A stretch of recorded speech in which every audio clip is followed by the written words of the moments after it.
बारिश की बूंदें, एक गुरु की सीख। ये कहानी है एक टीचर और स्टूडेंट की जो अपने स्कूल की ओर से कहीं घूमने गए होते हैं। यहाँ की बारिश बहुत आनंददायी है। छोटी छोटी पहाड़ियों से बहते पानी के झरने नदी में आकर मिलते हैं और फिर नदी विशाल रूप लेकर बहती है।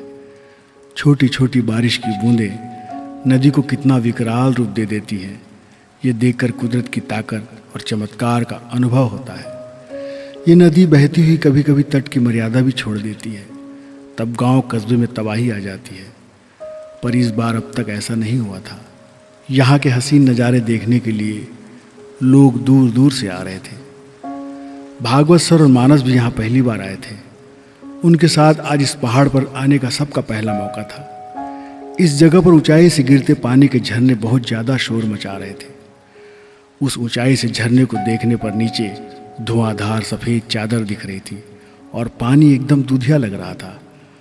आज दर्शन शास्त्र के प्राध्यापक भागवत सर बहुत गंभीर किसी विचार में खोए लग रहे थे। मानस ने उन्हें देखा तो उनके पास चला आया। क्या सोच रहे हैं सर? मानस ने जिज्ञासा से पूछा। कुछ देर खामोश रहने के बाद भागवत सर ने मानस की ओर स्नेह से देखकर कहना शुरू किया, आओ मानस, हम नीचे उतरते हैं। जहाँ पानी नीचे गिर रहा है वहाँ चलते हैं। मानस उनके साथ हो लिया। वे दोनों नीचे उतरते हैं। वहाँ भागवत सर ने जो कहा मानस उसे कभी भुला नहीं सका, क्योंकि अब तक मानस यही मानता आ रहा था कि आदमी की पहचान उसके खास गुण के कारण होती है। लेकिन ये खास गुण कैसे विकसित होता है, ये सवाल कुछ जटिल था और बात इतनी सी नहीं थी। उसे भाव के साथ भीतर तक बैठाना होगा। और ये बात जम रही थी भागवत सर की वाणी से। भागवत सर ने जो कहा, देखो मानस, यहाँ कोई गुण ही नहीं। दरअसल यहाँ सब कुछ अपने आप हो रहा है। इस अपने आप की यानी कि ऑटोमेशन के पीछे कोई शक्ति है, जिसका क्या प्रयोजन है ये जानना फिलहाल तो मुमकिन नहीं। पर इस दृश्य को देखो, किस तरह झरने से बहता पानी रेशम सा मुलायम हो रहा है। कितने पत्थरों की ठोकरों से, कितनी ढलानों से गिरते पड़ते जब पानी की बूंदें राह बनाती है तो उनमें अलग तरह का गुणधर्म आ जाता है।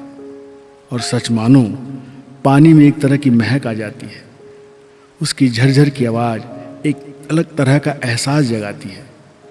इसे इन अर्थों में लोगे तो जीवन को ज़्यादा करीब से समझोगे कि एक गुरु भी अपने शिष्य के गुण धर्म को तराशता है।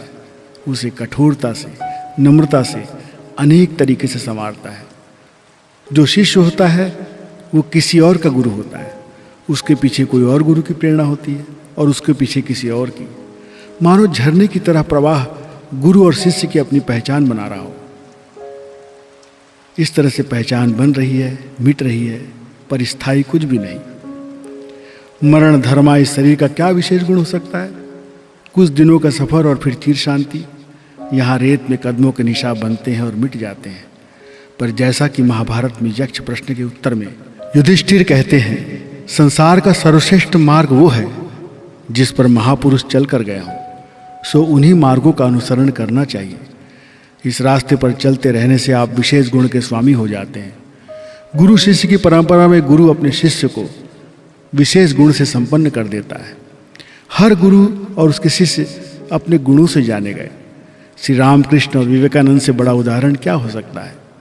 आदि गुरु शंकराचार्य, आदि गुरु महादेव, आदि शक्ति महामाया, सब मानो एक सूत्र के साथ संचार कर रहे हैं। संगीत, कला, साहित्य आदि में महारत हासिल हो जाए तो हम विशेष गुणवान बनते हैं और इसके माध्यम से हम समाज के सामने प्रस्तुत होते हैं। हमारी विशेषता अन्य लोगों में प्रेरणा जगाती है। तुम इसी बात का ध्यान रखना कि खुद को साधते रहने के लिए अभ्यास करते रहो, एक लगन से चलते रहो।